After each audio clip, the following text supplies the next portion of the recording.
ಯುವಕನ ಸಾವಿಗೆ sting juice ಕಾರಣವಾಯಿತಾ ಎನ್ನುವಂತಹ ಪ್ರಶ್ನೆ ಕಾಡ್ತಾ ಇದೆ. ಅತಿಯಾದ ಕೆಫಿನ್ ಸೇವನೆ ಯುವಕನ ಸಾವಿಗೆ ಕಾರಣ ಅಂತ ಹೇಳಲಾಗ್ತಾ ಇದೆ.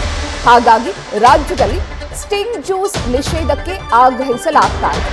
ಸರ್ಕಾರಕ್ಕೆ ಪತ್ರವನ್ನ ಬರೆದು ಸಿಎಂ ಡಿಕೆ ಶಿವಕುಮಾರ್ ಅವರಿಗೆ ಪತ್ರವನ್ನ ಬರೆದು ಈ ಸ್ಟಿಂಗ್ ಜ್ಯೂಸ್ ನಿಷೇಧಕ್ಕೆ ಆಗ್ರಹಿಸಲಾಗಿದೆ. ಮಕ್ಕಳ ಹಕ್ಕುಗಳ ರಕ್ಷಣಾ ಆಯೋಗ ಸಿಎಂ ಡಿಕೆ ಶಿವಕುಮಾರ್ ಅವರಿಗೆ ಈ ವಿಚಾರಕ್ಕೆ ಸಂಬಂಧಪಟ್ಟಂತೆ ಪತ್ರವನ್ನ ಬರೆದಿದ್ದಾರೆ. ಈಗಾಗಲೇ ಮಹಾರಾಷ್ಟ್ರ ಸರ್ಕಾರದಿಂದ ಸ್ಟಿಂಗ್ ನಿಷೇಧವನ್ನ ಮಾಡಲಾಗಿದೆ. ಅದೇ ರೀತಿಯಲ್ಲಿ ಕರ್ನಾಟಕದಲ್ಲೂ ಕೂಡ ಈ ಸ್ಟಿಂಗ್ ಜ್ಯೂಸ್ ನಿಷೇಧಕ್ಕೆ ಶಶಿಧರ್ ಕೋಸಂಬೆ ಪತ್ರವನ್ನ ಬರೆದಿದ್ದಾರೆ. ಸರ್ಕಾರಕ್ಕೆ ಪತ್ರವನ್ನ ಬರೆದು ಶಾಲಾ ಕಾಲೇಜುಗಳಿಂದ 500 ಮೀಟರ್ ಅಂತರದಲ್ಲಿ ಈ ಸ್ಟಿಂಗ್ ಜ್ಯೂಸ್ ಅನ್ನ ಮಾರಾಟ ಮಾಡೋದಕ್ಕೆ ನಿಷೇಧವನ್ನ ಹೇರುವಂತೆ ಸರ್ಕಾರಕ್ಕೆ ಮನವಿಯನ್ನ ಮಾಡಿಕೊಳ್ಳಲಾಗಿದೆ.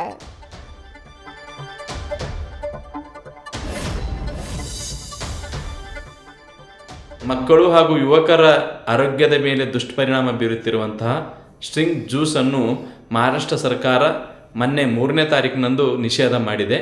ಶಾಲಾ ಕಾಲೇಜು ವ್ಯಾಪ್ತಿಗಳ 500 ಮೀಟರ್ ವ್ಯಾಪ್ತಿಯಲ್ಲಿ ಮಾರಾಟ ಮಾಡಬಾರ್ದು ಅಂತಕ್ಕಂಥ ಖಡಕ್ ಸಂದೇಶವನ್ನು ಮಹಾರಾಷ್ಟ್ರ ಸರ್ಕಾರ ಇತ್ತೀಚೆಗೆ ಘೋಷಣೆ ಮಾಡಿದ್ದು ಅತ್ಯಂತ ಸ್ವಾಗತಾರ್ಹ. ಅದಕ್ಕೆ ಪೂರಕವೆಂಬಂತೆ ನಮ್ಮ ರಾಜ್ಯದ ಯಾದಗಿರಿ ಜಿಲ್ಲೆಯ ಒಬ್ಬ 19 ವಯಸ್ಸಿನ ಯುವಕ ದಿನಾಲು 3-4 ಸ್ಟಿಂಗ್ ಕುಡಿಯೋದರಿಂದ ಮೃತಪಟ್ಟಂಥದ್ದು ವರದಿ ಇತ್ತೀಚೆಗೆ ಪತ್ರಿಕೆಗಳಲ್ಲಿ ಮಾಧ್ಯಮಗಳಲ್ಲಿ ನಾನು ಗಮನಿಸಿದ್ದೇನೆ.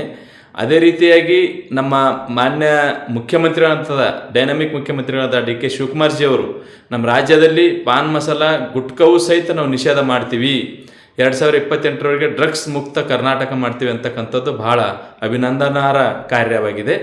ಅದರ ಭಾಗವಾಗಿ ಈ ಥರದ ಒಂದು ನಮ್ಮ ಸ್ಟಿಂಗ್ ಜ್ಯೂಸ್ ಇರ್ಬೋದು, ಬಜ್ ಬ್ಲಜ್ ಇರ್ಬೋದು, ಈ ಥರದ ತಂಬಾಕು ಉತ್ಪನ್ನಗಳ ಮಾರಾಟವನ್ನು ಕೋಟ್ಪಾ ಕಾಯ್ದೆ ಈಗಾಗಲೇ ನಮ್ಮ ರಾಜ್ಯದಲ್ಲಿ ಜಾರಿಯಲ್ಲಿದೆ. ಅದು 100 ಮೀಟರ್ ವ್ಯಾಪ್ತಿ, ಶಾಲಾ ಕಾಲೇಜುಗಳ 100 ಮೀಟರ್ ವ್ಯಾಪ್ತಿಯಲ್ಲಿ ಎಲ್ಲೂ ಮಾರಾಟ ಮಾಡಬಾರ್ದು ಅಂತಕ್ಕಂಥದ್ದು ಇದೆ. ಅದನ್ನು 500 ಮೀಟರ್ಗೆ ವಿಸ್ತರಿಸುವ ಮೂಲಕ ನಮ್ಮ ರಾಜ್ಯದ ಮಕ್ಕಳು ಹಾಗೂ ಯುವಕರ ಅವರ ಆರೋಗ್ಯದ ಒಂದು ಹಿತದೃಷ್ಟಿಯಿಂದ ಸ್ಟಿಂಗ್ ಜ್ಯೂಸ್ ಅಂತಕ್ಕಂಥದ್ದು ಸೇರಿದಂತೆ ಈ ಥರದ ಒಂದು ಪಾನೀಯಗಳು ಮಕ್ಕಳ ಮೇಲೆ ವ್ಯಕ್ತಿಗತ ಪರಿಣಾಮ ಬೀರ್ತಕ್ಕಂಥ ಯಾವುದೇ ಒಂದು ಜ್ಯೂಸ್ ಇರ್ಬೋದು, ಅದಕ್ಕೆ ಮಾರಾಟಕ್ಕೆ ನಮ್ಮ ರಾಜ್ಯದಲ್ಲಿ ಬ್ರೇಕ್ ಹಾಕಬೇಕಂತಕ್ಕಂಥದ್ದು.